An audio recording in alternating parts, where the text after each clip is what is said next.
എൻ്റെ ഒരു വിഷമം പറഞ്ഞോട്ടെ. ഞാനിപ്പോൾ വിചാരിച്ചു ഈ മലയോര പ്രദേശത്തുള്ള കാർഷിക മേഖലയിലുള്ള ഇടവകയായതുകൊണ്ട് എല്ലാ വീട്ടിലും 5-6 മക്കളൊക്കെ ഉണ്ടാവും എന്നൊക്കെയാണ് ഞാൻ കരുതിയത്. ഞാൻ ഈ വീടുകൾ സന്ദർശിക്കാനായിട്ട് സമയം കിട്ടുമ്പോഴൊക്കെ പോകുന്നുണ്ട്. അങ്ങനെ സന്ദർശിച്ചപ്പോൾ ഒരു കുടുംബ യൂണിറ്റിൽ പോയപ്പോൾ 28 വീടുകളിൽ പോയിട്ട് 3 വീട്ടിലാണ് യുവാക്കളായിട്ടുള്ളവരുള്ളൂ. ബാക്കി എല്ലായിടത്തും മധ്യവയസ്കരായിട്ടുള്ള മാതാപിതാക്കൾ മാത്രമേ ഉള്ളൂ. പ്രായം ചെന്ന മാതാപിതാക്കൾ ചില വീടുകൾ അടഞ്ഞു കിടക്കുന്നുണ്ട്.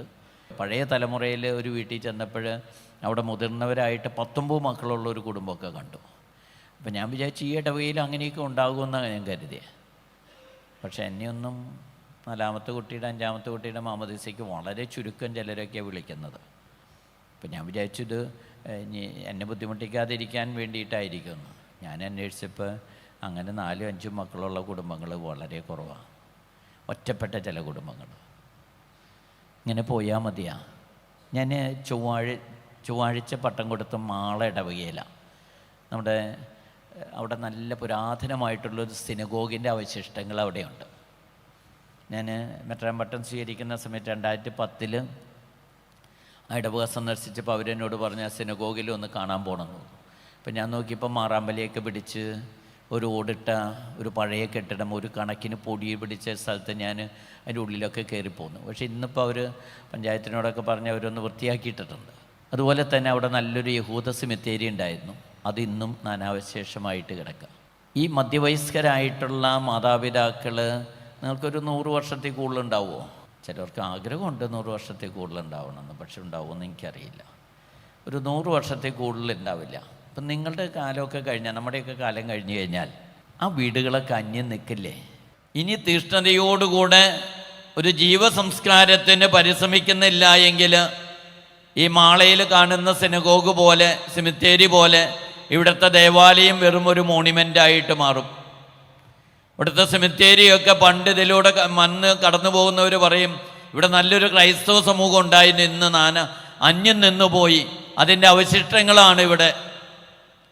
നോട്ടർഡാം സിസ്റ്റേഴ്സിൻ്റെ നല്ല സ്കൂളും മഠമൊക്കെ അവിടെയുണ്ട്. സിസ്റ്റേഴ്സ് ആവാനായിട്ട് ആളുണ്ടാവുമോ വീടുകളിൽ? അതും അന്യം നിന്ന് പോവും. ഞാനിപ്പോൾ രൂപതയിൽ 2 കോൺവെൻറ്റുകൾ നിർത്താൻ അനുവാദം കൊടുത്തു.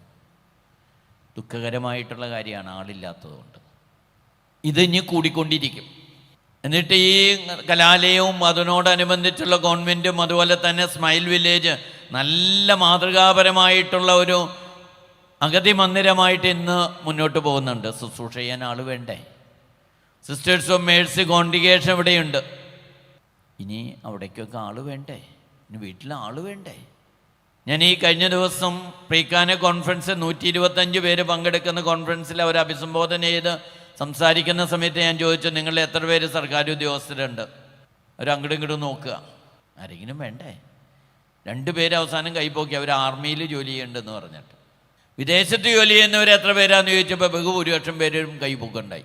അപ്പോൾ ഞാൻ ചോദിച്ചു, നിങ്ങൾ 2 കൈ പൊക്കാനല്ല പറഞ്ഞ, ഒരു കൈ. അത് തന്നെയാണ് അവർ ബഹുഭൂരിപക്ഷം പേരും. ഇങ്ങനൊരവസ്ഥ നമ്മുടെ ക്രൈസ്തവ സമൂഹത്തിന് സംഭവിച്ചു പോയിട്ടുണ്ട്. ഒരു നിസ്സംഗത മനോഭാവം ക്രൈസ്തവ ദൗത്യ നിർവഹണത്തിൽ പൗരോഹിത്യത്തിലും വന്നിട്ടുണ്ട്, സമർപ്പിത ജീവിതത്തിലും വന്നിട്ടുണ്ട്, കുടുംബജീവിതത്തിലും ഇത് വന്നുകൊണ്ടിരിക്കുക. ഇതിനൊരു അന്തരം ഉണ്ടാകണ്ടേ? ഇനിയെങ്കിലും 6ാമത്തെ കുഞ്ഞിൻ്റെ മാമോദീസയ്ക്ക് എന്നെ വിളിച്ചോളൂ, ഞാൻ വരാം. 4ാമത്തേന് വരുന്നുണ്ട്, കുഴപ്പമില്ല. പക്ഷേ 6ാമത്തെ ഞാനിപ്പോൾ ഇന്നലെ പട്ടം കഴിഞ്ഞിട്ട് 2 പട്ടം കഴിഞ്ഞിട്ട് ഞാൻ പോയി കല്ലേറ്റിങ്ങര ഒരു മാമോദീസ കൊടുത്തു. അതിൻ്റെ തലേ ദിവസവും ഇതുപോലെ പട്ടം കഴിഞ്ഞിട്ട് കത്തീഡ്രലിൽ 5ാമത്തെ 2 കുട്ടികൾക്ക്, 2 കുടുംബത്തിലെ കുട്ടികൾക്ക് മാമോദീസ കൊടുത്തു. ഞാൻ ഓടി നടന്ന് ഈ മാമോദീസ കൊടുക്കുന്നതിൻ്റെ കാരണം, ഒരു സ്വർണ്ണ കോയിനൊക്കെ കൊടുത്ത് അവരെ പ്രോത്സാഹിപ്പിക്കുന്നതിൻ്റെ കാരണം വേറെ ഒന്നുമല്ല. അതുകൊണ്ടൊന്നും ഒരു ഉപകാരം ഉണ്ടാവില്ല എന്ന് എനിക്കറിയാം. മനോഭാവങ്ങളിലും കാഴ്ചപ്പാടുകളിലും ദർശനങ്ങളിലും മാറ്റം വരുന്നില്ലെങ്കിൽ ഈ പ്രോത്സാഹനം കൊണ്ട് ഒരു ഉപകാരം ഉണ്ടാവില്ല എന്ന് എനിക്കറിയാം. ഈ നിസ്സംഗത വിട്ട് ഒരു തിരിച്ചു നടത്തം വരണം. ഞാൻ ഇവരോടൊക്കെ ചോദിക്കാറുണ്ട്, ഇപ്പം ഇവർക്ക് 2 മക്കളുള്ളൂ, പക്ഷേ ഇവരെത്ര സഹോദരന്മാരുണ്ടെന്ന് ചോദിച്ചാൽ 8, 10, 12, 14 ഒക്കെ ഉള്ളവരാണ് ഒട്ടുമിക്കവരും. പക്ഷെ അവർക്ക് വന്നു കഴിഞ്ഞപ്പോൾ ആരും അവരെ ഒരു പൈശാചികമായിട്ടുള്ള സ്വാധീനത്താൽ എല്ലാവരും കുടുംബാസൂത്രണം ചെയ്ത് മക്കളുടെ എണ്ണം കുറച്ചു. അതിൻ്റെ ആപത്ത് ഇന്ന് നമ്മുടെ സഭ അനുഭവിച്ചുകൊണ്ടിരിക്കുക. ഞാനിവിടെ നമ്മുടെ ക്രൈസ്തവ സമൂഹത്തിന് സർക്കാർ ഉദ്യോഗസ്ഥർ എത്ര പേരുണ്ടെന്ന് നോക്കിയിട്ട് അധികം പേരൊന്നും കാണുന്നില്ല. റിട്ടയർ ചെയ്തവരുണ്ട്. IAS ഓഫീസർ 2,62,000 വിശ്വാസികളുള്ള 62,000 കുടുംബങ്ങളുള്ള ഈ രൂപതയിൽ ഒരു IAS ഓഫീസർ പോലും ഇല്ല. മുൻ ചീഫ് സെക്രട്ടറി അടക്കം ഈ രൂപതയിൽ ഉണ്ടായിട്ടുണ്ട്. ഇപ്പം ഇല്ല. ഓരോ വർഷവും 60-ലേറെ പേർക്ക് സൗജന്യമായിട്ട് PSC ടെസ്റ്റ് എഴുതാനായിട്ടുള്ള ട്രെയിനിങ് കൊടുക്കുന്നുണ്ട്. 2 ബാച്ചായിട്ട്, വീക്കെൻഡ് ബാച്ചും അല്ലാതെ ബാച്ചും. പഠിക്കാൻ പറ്റുന്നവർ വേണ്ടേ? മക്കൾ വേണ്ടേ? നാളത്തെ ക്രൈസ്തവ സമൂഹം ഇവിടെ ഉണ്ടാകാൻ ഇടയാകണമെന്നുണ്ടെങ്കിൽ മലയിൽ ഉയർത്തിയ പട്ടണം പോലെ ക്രൈസ്തവ ദിശാബോധം മറ്റുള്ളവർക്ക് നൽകാൻ കഴിയണമെന്നുണ്ടെങ്കിൽ പീഠത്തിന്മേൽ വെച്ച വിളക്ക് പോലെ സമൂഹത്തിൻ്റെ മുമ്പിൽ പ്രകാശം നൽകാൻ, ശോഭിക്കാൻ കഴിയണമെന്നുണ്ടെങ്കിൽ, പുളിമാവ് പോലെ രുചി പകരാൻ കഴിയണമെന്നുണ്ടെങ്കിൽ, ഉപ്പ് പോലെ തിന്മകളിൽ നിന്നും ദുഷിക്കാതിരിക്കാൻ കാത്തു സംരക്ഷിക്കണമെന്നുണ്ടെങ്കിൽ ക്രൈസ്തവര് ജാഗ്രതയോടുകൂടെ തങ്ങളുടെ ദൗത്യം നിർവഹിക്കാനുള്ള മനസ്സ് കാണിക്കണം. ഒരു ജാഗ്രത യുവദമ്പതികളെ പ്രോത്സാഹിപ്പിക്കാൻ മുതിർന്നവർ മുന്നോട്ട് വരുന്നില്ല എങ്കിൽ ക്രൈസ്തവ സമൂഹം ഇന്ന് മുഖ്യധാരയിൽ നിന്ന് പുറന്തള്ളപ്പെട്ട് കഴിഞ്ഞു. ജനസംഖ്യയും ജനനിരക്കും കുറഞ്ഞു. വാർദ്ധക്യമുള്ളവരുടെ, വാർദ്ധക്യത്തെ എത്തിയ മധ്യവയസ്കരുടെ സഭയായിട്ട് മാറി.